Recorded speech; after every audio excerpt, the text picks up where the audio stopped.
नमस्कार, मैं हूं हरिशंकर व्यास। सेंट्रल हॉल में आपका स्वागत है। दिल्ली के सत्ता गलियारों के जो खिलाड़ी हैं, वे चकित हैं, हैरान परेशान हैं। बहुतों को भरोसा नहीं हो रहा है कि नरेंद्र मोदी प्रधानमंत्री बन गए हैं। उधर मंत्रालयों में नए मंत्री हैं और इनके यहाँ दिल्ली के सत्ता दलाल अपने मोहरे फिट करा रहे हैं। कई मंत्रियों के निजी स्टाफ में वे ही आईएएस अफसर आए हैं जो कांग्रेसी मंत्रियों के स्टाफ में थे।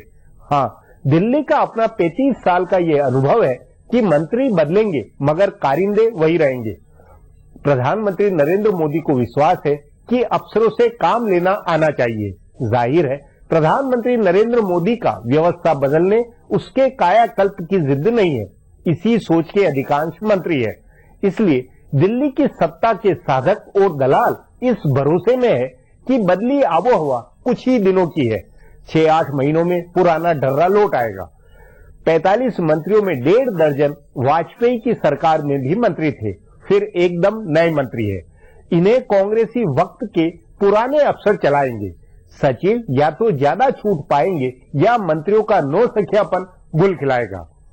इसलिए लाख टके का सवाल है कि नई आबो हवा में ये पुराने पापी सत्तावान बेघर होंगे या मोदी सरकार पर भी कुंडली मार लेंगे। आज इस पर चर्चा है, मगर उससे पहले गपशप और खास सुर्खियां है। शुरुआत सियासी गपशप से करते हैं। कांग्रेस के आला रहनुमा आम इंतखाबात के नताइज के बाद भड़की बगावत रोकने की फिक्र में हैं। केरल से लेकर राजस्थान और महाराष्ट्र से लेकर झारखंड तक पार्टी में बगावत भड़की है। किसी का गुस्सा पार्टी के आला रहनुमाओं पर है तो कोई उनके मुशीरों से नाराज है। कई सीनियर रहनुमा पार्टी छोड़ने की तैयारी में हैं, तो कई लीडर ऐसे बयान दे रहे हैं कि उनको खुद ब खुद पार्टी से निकाल दिया जाए। राहुल गांधी को जोकर कहने वाले केरल के साबिक वजीर TH मुस्तफा को पार्टी से मुअत्तल कर दिया गया है। ऐसे ही राहुल को मजाहिया अदाकारों की जमात का MD कहने वाले राजस्थान के रुकने असेंबली भंवर लाल शर्मा भी बरतरफ हो गए हैं। बताया जा रहा है कि पार्टी के आला रहनुमाओं पर हार की जवाबदेही मढ़कर महाराष्ट्र कांग्रेस के सीनियर रहनुमा दत्ता मेघे पार्टी छोड़ने वाले हैं। वो बीजेपी में शामिल हो सकते हैं। नितिन गडकरी से उनकी दोस्ती की पुरानी बहस है। कांग्रेस के रहनुमा अब तक राहुल गांधी पर इल्जाम आयद कर रहे थे, लेकिन बिहार से मुसलसल दूसरी बार जीते कांग्रेस रुकने पार्लियामेंट असरारुल हक कासमी ने सीधे सोनिया गांधी को ही कटघरे में खड़ा कर दिया है। उन्होंने बयान दिया कि इंतखाबात के बीच में कांग्रेस सदर को जामा मस्जिद के शाही इमाम से नहीं मिलना चाहिए था। हालांकि वो सफाई दे रहे हैं कि उन्होंने ऐसा कुछ नहीं कहा। मिलिंद देवड़ा, सत्यव्रत चतुर्वेदी और प्रिया दत्त जैसे रहनुमाओं ने पहले ही राहुल गांधी के मुशीरों पर सवाल उठाए थे। झारखंड में साबिक मरकजी वजीर रामेश्वर उरांव ने भी सूबाई रहनुमाओं पर हमले के बहाने बागी तेवर दिखाए हैं। वजीर आजम नरेंद्र मोदी और पार्लियामानी मैनेजमेंट देख रहे बीजेपी रुकने पार्लियामेंट ऐवान में कांग्रेस को अलग थलग करने की हिकमत अमली पर काम कर रहे हैं। कांग्रेस के सिर्फ 44 रुकने पार्लियामेंट जीते हैं, इस लिहाज से उसे हिज़्ब इख्तिलाफ का ओहदा नहीं मिल सकता है। हुकूमत चाहे तो ऐवान ज़ेरी में डिप्टी स्पीकर का ओहदा भी कांग्रेस को नहीं मिलेगा, लेकिन चूंकि ऐवान बाला में कांग्रेस सबसे बड़ी पार्टी है और हुकूमत अक़लियत में है, इसीलिए हुकूमत को कांग्रेस के साथ कामकाजी रिश्ते रखने हैं। तभी कहा जा रहा है कि कोई एक ओहदा कांग्रेस को दिया जा सकता है, लेकिन उसके मुकाबले बीजेपी जयललिता, नवीन पटनायक और ममता बनर्जी का एक ग्रुप बनवाने की कोशिश कर रही है। ओडिशा के वजीर आला नवीन पटनायक आज नरेंद्र मोदी से मिले हैं और कल तमिलनाडु की वजीर आला जयललिता उनसे मिलेंगी। इस मुलाकात में सूबे के लिए इमदादी पैकेज के साथ साथ ऐवान की हिकमत अमली पर भी गुफ्तगू होगी। कांग्रेस, लेफ्ट और यूपीए में रही पार्टियां बीजेपी की इस हिकमत अमली को समझ रही हैं, इसीलिए उन्होंने भी एक ग्रुप बनाने के बारे में गौर किया है। लेफ्ट पार्टियों के पास दोनों ऐवानों में 11-11 मेंबर हैं। अगर उनको लगता है कि बीजेपी 3 सूबाई रहनुमाओं का एक ग्रुप बना रही है और ऐवान में हिज़्ब इख्तिलाफ को कमजोर कर रही हैं, तो वो कांग्रेस के साथ मिलकर एक अलग ग्रुप बना सकते हैं।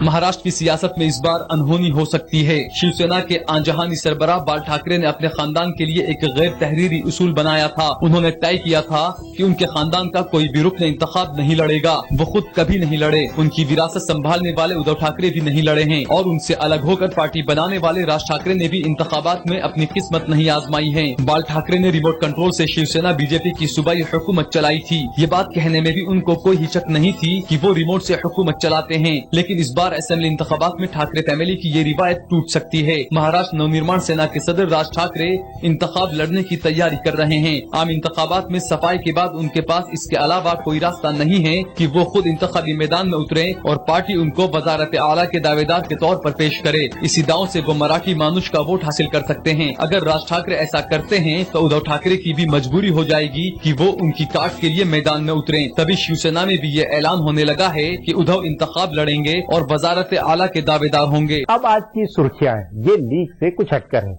और इनसे देश की दशा दिशा को बूझ सकेंगे। तेलंगाना मुल्क की 29वीं रियासत के तौर पर वजूद में आ गया है। आंध्र प्रदेश से अलग तेलंगाना रियासत बनाने का नोटिफिकेशन आज जारी कर दिया गया। इसके साथ ही मुश्तरका आंध्र प्रदेश में लगा सदर राज भी आज हटा लिया गया, जिसके बाद तेलंगाना में नई हुकूमत का कयाम अमल में आया। असेंबली इलेक्शन में वाज़ेह अक्सरियत हासिल करने वाले तेलंगाना राष्ट्र समिति के रहनुमा के चंद्रशेखर राव ने तेलंगाना के पहले वजीर आला के तौर पर हलफ उठाया। नई रियासत के पहले गवर्नर का काम संभालने वाले ESL नरसिम्हन ने उनको ओहदे और राजदारी का हलफ दिलाया है। इससे पहले नरसिम्हन को गवर्नर के ओहदे पर हलफ दिलाया गया था। हलफ बर्दारी के बाद सिकंदराबाद के परेड ग्राउंड मैदान में चंद्रशेखर राव ने तिरंगा झंडा फहराया और एक रैली को भी खिताब किया। उन्होंने कहा कि वो तेलंगाना को एक मिसाली रियासत बनाने का अज़्म करते हैं। राव के साथ साथ उनके बेटे KT रामाराव और भतीजे T हरीश राव ने भी वजीर का हलफ उठाया है।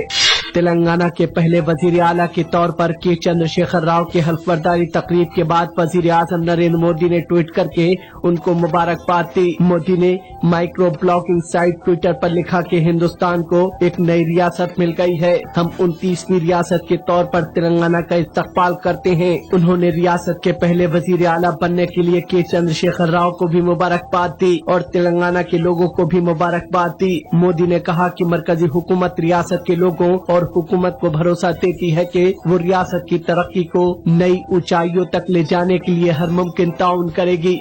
अदालत उस्मा ने मुंबई में 1993 में हुए सिलसिलेवार बम धमाकों के कलीदी साजिशी याकूब अब्दुल रज़ाक मेमन की फांसी की सजा पर रोक लगा दी है। मेमन की अर्जी पर समाअत करते हुए जस्टिस JS खेहर और जस्टिस C नागप्पन की बेंच ने मरकज और महाराष्ट्र हुकूमत को एक नोटिस भी जारी किया है। मेमन ने अपनी अर्जी में कहा है कि मौत की सजा की असर नौ अर्जियों की समाअत अदालत उस्मा को बंद कमरे में नहीं करनी चाहिए, बल्कि इसकी समाअत खुली अदालत में होनी चाहिए। 2 जजेस की बेंच ने इस अर्जी को आईनी बेंच के पास समाअत के लिए भेज दिया है। मेमन के वकील ने कहा कि लाल किले पर हुए हमले के मामले में ऐसे ही अर्जी आईनी बेंच में भेजी गई थी। मेमन ने अपनी अर्जी में ये भी कहा है कि वो 20 साल जेल में सजा काट चुके हैं, जो उम्र कैद की 14 साल की सजा से काफी ज्यादा है। पिछले साल मार्च में जस्टिस P सदाशिवम और जस्टिस BS चौहान की बेंच ने मेमन की मौत की सजा को बरकरार रखा था।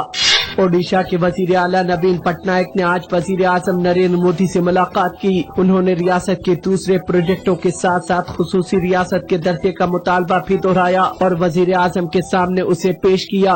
मोदी से मुलाकात के बाद पटनायक ने सहाफियों से बातचीत में कहा कि वजीर आजम उनके मुतालबात को लेकर मुस्बत नजर आए। वजीर आला पटनायक ने उम्मीद जाहिर की कि मरकज ओडिशा के जायज मुतालबात पर गौर करेगा। उन्होंने इन कयासों को मुस्तरद कर दिया कि उनकी पार्टी बीजू जनता दल NDA में शामिल होने जा रही है। नवीन पटनायक लोकसभा और राज्यसभा के अपने तमाम मेंबरान पार्लियामेंट के साथ मोदी से मिलने पहुंचे थे। ओडिशा में लगातार चौथी बार जीते पटनायक की पार्टी ने रियासत की 21 में से 20 सीटें जीती हैं। इससे कबल सीमांध्र के नामजद वजीर आला चंद्रबाबू नायडू भी सीमांध्र के लिए खुसूसी रियासत का मुतालबा कर चुके हैं। नायडू की पार्टी NDA में शामिल है। बिहार को खुसूसी रियासत का दर्जा दिए जाने का मुतालबा भी काफी वक्त से उठ रहा है।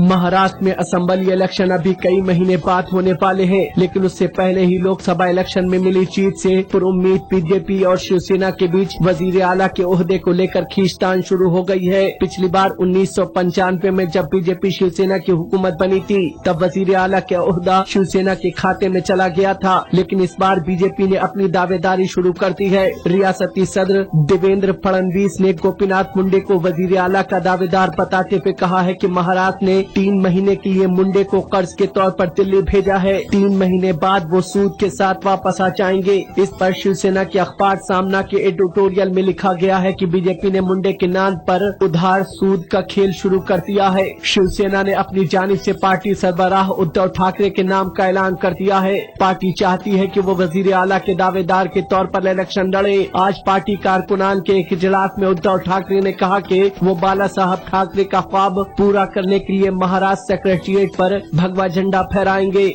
भारतीय जनता पार्टी ने उत्तर प्रदेश के बदायूं में हुई 2 नाबालिग बहनों के साथ आबरूरेजी और कत्ल के वाक़े के खिलाफ आज लखनऊ में मुजाहरा किया। पार्टी के सैकड़ों कारकुनान ने वजीर आला अखिलेश यादव के ऑफिस के बाहर मुजाहरा किया। मुजाहरीन को हटाने के लिए पुलिस को पानी की बौछार छोड़नी पड़ी। बीजेपी के सैकड़ों खातून कारकुनान ने अखिलेश के दफ्तर की जानिब मार्च किया, लेकिन उनको पहले ही रोक दिया गया। बीजेपी ने बदायूं आबरूरेजी मामले के साथ साथ ये भी मामला उठाया कि रियासत में खवातीन के तय जराइम और गुज़िश्ता 2 हफ्ते में इज्तिमाई आबरूरेजी के 3 वाक़यात रूनुमा हो चुके हैं। इस बीच मरकजी वजीर और लोक जनशक्ति पार्टी के रहनुमा रामविलास पासवान ने अपने बेटे चिराग के साथ बदायूं जाकर मुतासरा लड़कियों के अहले खाना से मुलाकात की। फिलहाल अब एक ब्रेक है, फिर खुलासा होगा।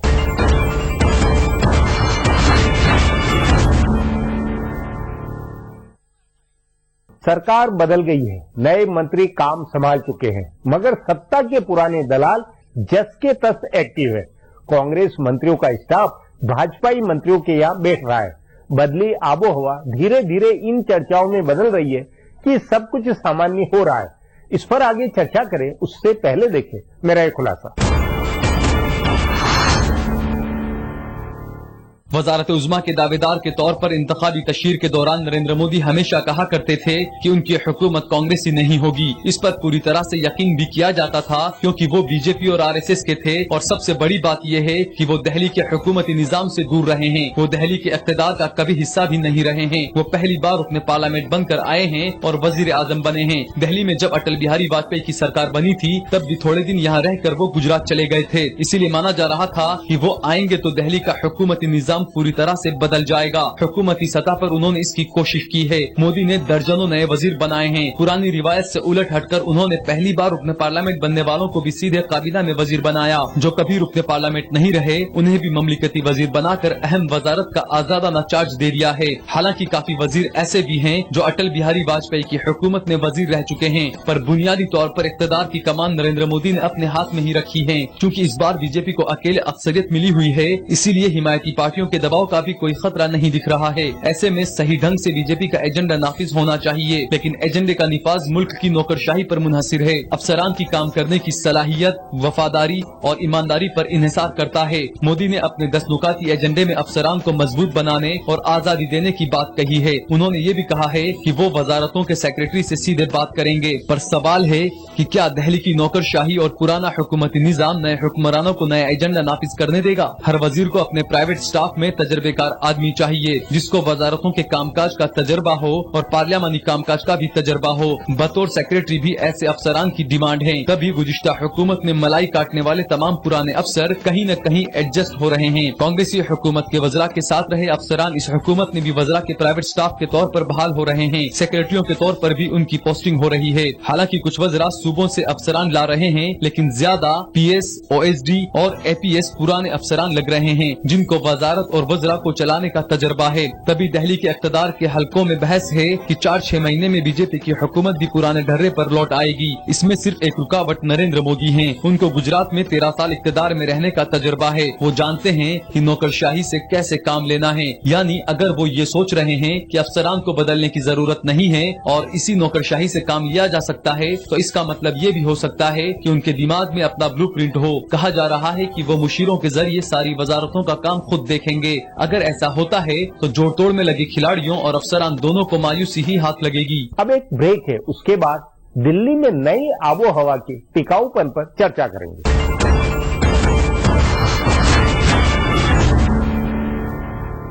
मोरारजी सरकार, नरसिम्हा राव और वाजपेयी सरकार के पहले सप्ताह के मुकाबले में नरेंद्र मोदी सरकार का पहला सप्ताह एक अलग छाप छोड़ता है। प्रधानमंत्री मोदी हाइपर एक्टिव है, उसके चलते अंधड़ तूफान आया हुआ है, लेकिन इससे दिल्ली के स्थापित सत्ता तंत्र की सेहत पर असर नहीं होगा। इस पर चर्चा के लिए आज मेरे साथ वरिष्ठ पत्रकार प्रभु चावला है।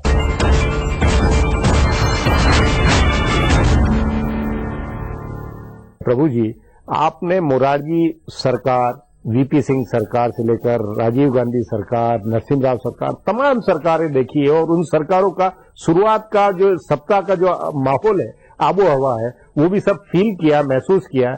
उस मुकाबले में अभी नरेंद्र मोदी की सरकार के पहले सप्ताह की जो आबो हवा है वो कैसी है, और उस आबो हवा के साथ में आपको ये जो चेंज, जो परिवर्तन की बात है, ये टिकाऊ लगती है या ये तात्कालिक है? ये आबोहवा ये बेमौसम की नहीं है। लोगों ने एक क्लियर परिवर्तन किया है, एक नेता को बिठाया जिसको समझते हैं कि वो टिकाऊ नेता है, मजबूत नेता है और उसी के नाम से वोट मिले हैं। तो अभी उनकी सरकार बनी नहीं है, उनका आबोहवा उनके नाम से जरूर करेगी। जब मोदी सरकार पूरी तरह से बन जाएगी तब आप कहेंगे कि हवा तब शुरू होगी। ये तो अभी हवा आ रही है। नहीं, मैं आपको वीपी सिंह के समय की और सबकी याद दिलाते हुए, शुरुआत में जो एक ईश्वरीय जो होता है, जोश जो होता है, राज्य की सरकार जब बनी थी वो आबो हवा आई थी, परंतु उसमें कांग्रेस एक धर्म के लोग बहुत ज्यादा थे, हालांकि संघ के लोग भी उसके अंदर थे, पर बीपी की सरकार ऐसी आई थी जिससे अपेक्षाएं बहुत ज्यादा थी।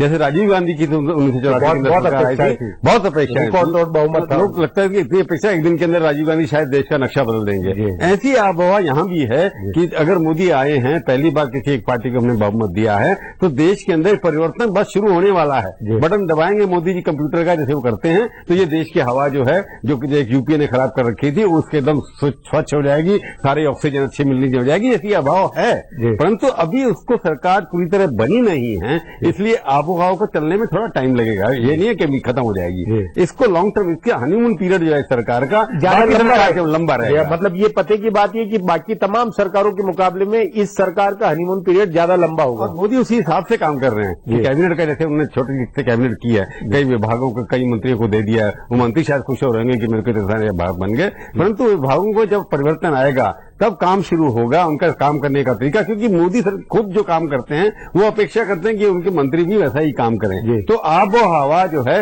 ये बादल बने हैं, अच्छे बादल बने हैं, उन बादल से बारिश होने की अभी टाइम लगेगा। जैसे मानसून का समय आएगा, देखेंगे मोदी सरकार की भी बारिश बदलनी शुरू होगी, अच्छे दिन आने वाले हैं, अभी आए नहीं है। नहीं, लेकिन इसमें एक बुनियादी सवाल, क्योंकि आप अनुभवी है और मैंने भी देखा है दिल्ली को, कि जो मंत्री नए आ जाते हैं, सत्ता गलियारों में नए चेहरे आ जाएंगे, मंत्रालय नए संभालेंगे, लेकिन नौकरशाही या जो मंत्रियों का स्टाफ है सब पुराने ढर्रे पर होगा। एक तरह से पुराने लोग ही कुंडली मारे रहते हैं। इसको नरेंद्र मोदी कैसे निकाल बाहर करेंगे? पर्सनल स्टाफ की बात कर, नहीं, ओवरऑल कई इस बार इस सरकार के अंदर ऐसे मंत्री आए हैं जिन्होंने कभी मंत्री पद अपने प्रदेश में संभाला, न सेंटर संभाला, और उनको इंपॉर्टेंट मिनिस्ट्री दी गई है और उनको इंडिपेंडेंट चार्ज दिया गया। इसलिए मोदी को लगता है कि नए लोगों को ला करके उनको एक अनुभव देना चाहते हैं, उनको टेस्ट करना चाहते हैं कि उस पीढ़ी के ऊपर खड़े उतरते हैं कि नहीं है। ये बात है, उन्हें रिस्क बहुत बड़ा लिया है, नए चेहरों को लाया है। जैसे स्मृति ईरानी को एजुकेशन देश के यंगेस्ट, न कि केवल यंगेस्ट मिनिस्टर हैं, वो पहली महिला एजुकेशन मिनिस्टर देश के अंदर है। इसके अंदर 8 PhD जो हैं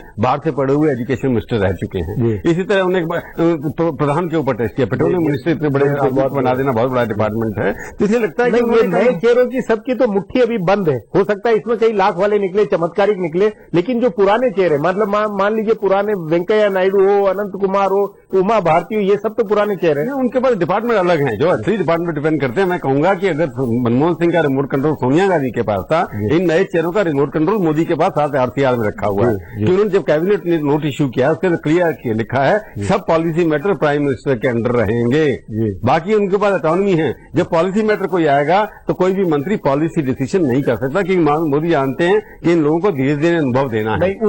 उस नाते आपके जो GMO खत्म करके और मंत्रियों को कहा, मंत्रालयों को कहा कि वही फैसले करेंगे, तो पर वो उन फैसलों में भी नीतिगत मामले नहीं होगा, उसमें नीतिगत मामला नहीं होगा। उससे ज्यादा हम मतलब, क्योंकि नया मंत्री आएगा, GM पहले वाले काम कर नहीं सकते, उसकी अबॉलिश राइटिंग में करनी पड़ती है। वो एक एडमिनिस्ट्रेटिव जरूरी थी, वो कर दी है। अब GM में नहीं बनेंगे, जरूरत भी नहीं है, क्योंकि अभी कमेटी बनी है, कैबिनेट कमेटी बननी है बहुत सारी, देखेंगे कैबिनेट कमेटी बनाते भी हैं। अगर नरेंद्र मोदी बहुत सीरियस हैं, कैबिनेट कमेटी भी खत्म कर देनी चाहिए उनको, उसके अंदर जितनी सारी डिले होती है। पर सवाल है कि अगर डिले उनको खत्म करनी है तो उनको रूल्स ऑफ ड्रेस चेंज करने पड़ेंगे, किताब को चेंज करना पड़ेगा। अभी ऑर्डर करने से चेंज नहीं हो जाते। नहीं, जैसे सीसीए आर्थिक मामलों की कमेटी है या सुरक्षा मामलों की कमेटी, उसके बजाय पीएमओ जब कह रहा है कि हम खुद ही नीति बना लेंगे, तो इन कमेटियों की क्या जरूरत है? ये अपने आप एक आदेश से नहीं हो सकता खत्म। पर सवाल ये है कि अगर पीएमओ के अंदर सारी शक्तियां शामिल हो जाती हैं तो उसके ऊपर देखना होगा कि क्योंकि पीएमओ का प्रधानमंत्री 18 घंटे रोज काम करता है। पहला प्रधानमंत्री ऐसा है जो 18 घंटे काम करता है, जिसको ना बच्चों की जरूरत है ना परिवार की जरूरत है। वो अपना सुबह 6:30 बजे योगा करने के बाद कुर्सी पे बैठ जाता है और उसके बाद मंत्रियों को फोन करता है कि आइए। तो मंत्रिमंडल को भी उसके अनुसार काम करना पड़ेगा। दिल्ली का सत्ता तंत्र ये है कि नयों को भी पचा लेता है, उसके अंदर कोई कुछ अल्टीमेटली नहीं कर पाता है। 6 महीने बाद, साल भर बाद सब पुराना हो जाता, पुराने डर्रे पर आ जाता, उसकी कैसी संभावना? ये डिपेंड करता है कि आखिर पीएस कैसे है। आनंद कुमार नहीं, प्रधानमंत्री के नाते आपने, क्योंकि सारा दारोमदार प्रधानमंत्री के दिया, प्रधानमंत्री अपना नया स्टाफ तो वो अपने नहीं, प्रधानमंत्री इन सब पर नजर रखते हुए क्या उसको दुरुस्त रहने देंगे? जब फैक्ट्री का फैसला जैसे मनमोहन सिंह ने मिनिस्टरों के ऊपर छोड़ रखा है, मेरे को नहीं लगता कि नरेंद्र मोदी किसी फैक्ट्री को अपने किसी मिनिस्टर को अपना फैक्ट्री चुनने देंगे। सारे के सारे फैक्ट्री विभागों के प्रधानमंत्री के ऑफिस से ही अपॉइंट पड़ताल के बाद ही होंगे। पहले ही अपॉइंट, जैसे प्रिंसिपल सेक्रेटरी और अजीत जैसे नेशनल सिक्योरिटी एडवाइजर, उन्हें सिस्टम में से नहीं लिए। जिन लोगों का नाम चला रहे थे लोग, उनको नहीं रखा उन्होंने। ये टेस्टेड लोग हैं, इसलिए शरीफ लोग हैं, पार्टियों में दिखाई नहीं देते। आपको देखा, इन दोनों को आपने किसी भी सोशल पार्टी में दिखाई नहीं देंगे। तो ये क्या दिल्ली की जो सत्ताधारी गलियारों में जो गपशप होती है, किया इन्होंने उनके प्रयास किया है। बाकी जो कोशिश हो रही है लोगों को लगाने की, परंतु मुझे लगता है मोदी जो है दिल्ली के जो ड्राइंग रूम की पॉलिटिक्स है उसको खत्म करके सीधा काम करना पसंद करेंगे। उन मोदी की मोहर कार्यालय पर भी लगेगी, देशवत भी लगेगी। अभी मोहर तैयार हो रही है, स्टैम्प तैयार हो रही है, तैयार होने में थोड़ा टाइम नहीं, पर उसमें एक मोटा जरा सा हल्का सा, ये नहीं लगता है कि राजीव गांधी के समय में भी कुछ नए प्रयोग, नए चेहरे, एकदम इंटरनल सिक्योरिटी, अरुण सिंह, अरुण नेहरू से लेकर और कुछ हद तक नरसिम्हा राव ने भी मनमोहन सिंह को टेक्नोक्रेट करके कुछ एक एक्सपेरिमेंट किया, वैसा कुछ उस मुकाबले में अभी ज्यादा क्रांतिकारी, अभी ज्यादा बदलाव वाला मामला है? या सवाल यह है कि राजीव गांधी में फर्क यह था, नया चेहरा जरूर था, अनुभव को नहीं था। मोदी के पास 12 साल का मुख्यमंत्री चलाने का अनुभव है, अपनी पार्टी की तोड़फोड़ को उन्होंने देखा है, इसलिए इनके पास राजनीति, देश का अनुभव ना हो दिल्ली की राजनीति का, परंतु सारे देश को अपने नजदीक से देखा है, उन्हें सरकार चलाई है। किसी उनको उसी मॉडल को अगर वो इम्प्लीमेंट, गुजरात का मॉडल को जो है यहाँ इम्प्लीमेंट करेंगे तो खूब मुश्किल होगा, परंतु अगर कर लिया तो मोदी के लिए दूसरी टर्न पक्की है। तो इसका मतलब है कि जो मौजूदा आबो हवा है ये जरा कुछ लंबी, और उसको लेकर भरोसा है आपको? अगर मोदी अपना मॉडल इंप्रूव करते हैं, दिल्ली के गलियारों में नहीं फंसते, राजनीति में नहीं पड़ते, लुटियन दिल्ली की पार्टी में, कॉर्पोरेट सर्कल में नहीं फंसते हैं, अपनी मर्जी से काम करते हैं, तो उनकी ये आबोहवा बहुत लंबी चलने वाली है। प्रभु जी, बातचीत को ये समाप्त करेंगे। प्रोग्राम में आने के लिए बहुत बहुत धन्यवाद। हमारा प्रोग्राम अब यहीं खत्म होता है, मुझे इजाजत दीजिए, कल फिर मिलेंगे इसी चैनल पर, इसी समय।